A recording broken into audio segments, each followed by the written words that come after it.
Hey, this is Chad with Creative Fundraising and Megado Fundraising. I'm going to do this little tutorial so everybody will know how to enter the order through our website. It's pretty easy if you have the understanding of how it works. I recommend using Google Chrome as your web browser. It will also work with Internet Explorer as long as you're in the most recent version or in compatibility mode. So you'll get an email with a link to the website, and this is going to be the website right here, www.cfsfun.com/CFS orders. All this right here just populates when you go there. It'll take you to this screen. In that email you will also have a username, so it's gonna be a customer number actually, and you're gonna type that in right here. This is an account that I made for this tutorial, so I'm going to put that there, and then you'll have the password in the email as well, so I'm going to type that in there, and then you log in. That's going to take you to this page here. What we're going to want to do is place a new order. If you've already placed an order and you're placing another order, there will be existing orders here. You'll always want to click the place new order. Once you've placed the order, if you need to go back and make changes, you can do that. You'll see the order under submitted order, and I'm actually going to go back and show you guys how to do that in just a moment. So let's click place new order, and that's going to come to this screen.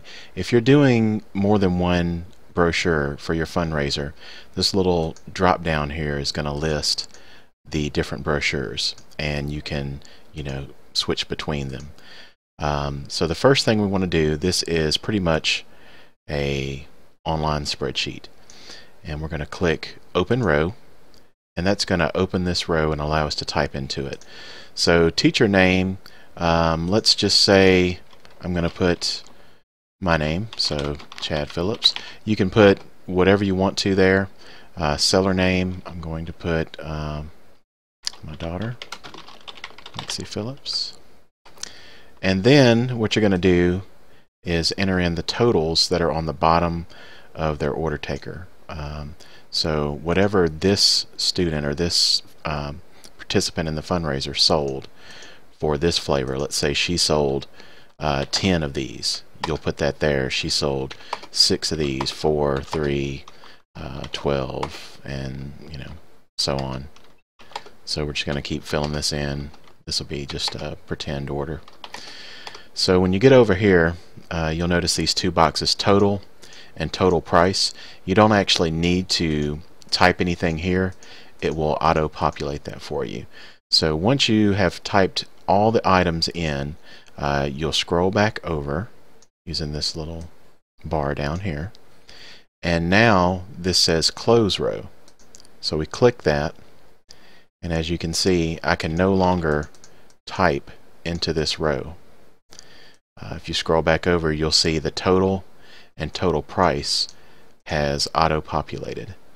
So now, if we wanted to add the next person's order, we would rinse and repeat. So I'm going to type my name again, and it might be a good idea.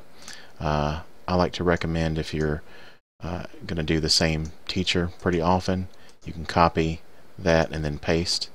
And then let's say this is Jamie Phillips, my lovely wife, and she didn't sell anything. She sold like 2 tubs of chocolate chunk. We're going to close the row, and now let's say we want to save the order. We have more work to do, but we don't want to finish right now. You click Save Details for Later, and you'll see the pop-up. The order details have been saved. You may continue, blah, blah, blah. Something that you do have to take note of. Let's say I was doing just another order. Let's say Debbie Phillips. And I type in, she sold those items. And I want to save. It will not let you save because the row is open. So you have to have the row closed to where you can no longer type in any of these rows before you save or continue through order. So let's go ahead and continue through order. Let's assume that we're done. This says that you must verify that your order is correct and final once the order has been submitted. Unfortunately, we are not able to accept changes. We do accept these now. We should probably remove that. That's kind of scary. So now we're going to enter free items. This is from the free cookie dough incentive program.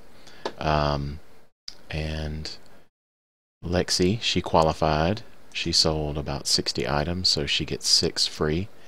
And you just hit edit. That opens up, and she has earned 6. So let's say she wants 3 chocolate chunk, 2 white chocolate, and a peanut butter. Okay, we're done with that. Update. That's all the free food. So now we're done with that, and we go to submit order.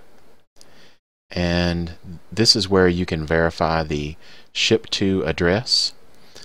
Special note here, the email address here is the address that the invoice is going to be emailed to.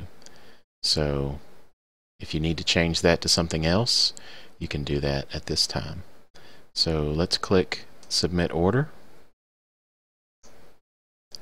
Okay, so this is the next part of the screen that pops up once you've placed the order. And this just tells you to contact us to make payment arrangements on your invoice, so that way we can process your order, get your delivery date set up, and all that good stuff. Okay, so now let's see if we need to make any changes. We've received our invoice, we've reviewed it, and we made a mistake.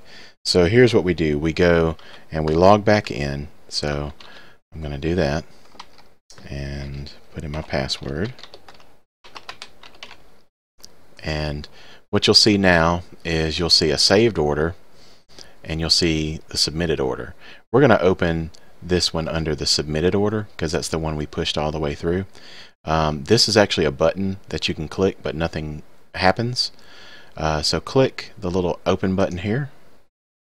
That's going to pull up the order that we pushed all the way through. And now what we're going to do is, let's say my wife Jamie changed her mind, or I made a mistake one way or the other. She actually had 3 of these that she sold instead of 2. So I hit edit, I changed it, then I'm going to press update. So now that's changed from 2 to 3. Now I can continue through order again. Go back to the enter free food page. Anytime you make a change to the order, you do have to re-enter all free food. That's very important to know that. So let's do that now. She had 3 of those, 2 of those, and I think 1 of those. We're going to update it and then press submit order, and you get to that page again. And then once the order comes through, it's going to prompt you to contact us to make payment again. So that's pretty much it. If you have any questions, you can give us a call, 1-800-960-2014, and we'll be happy to give you guys a helping hand. Thank you very much.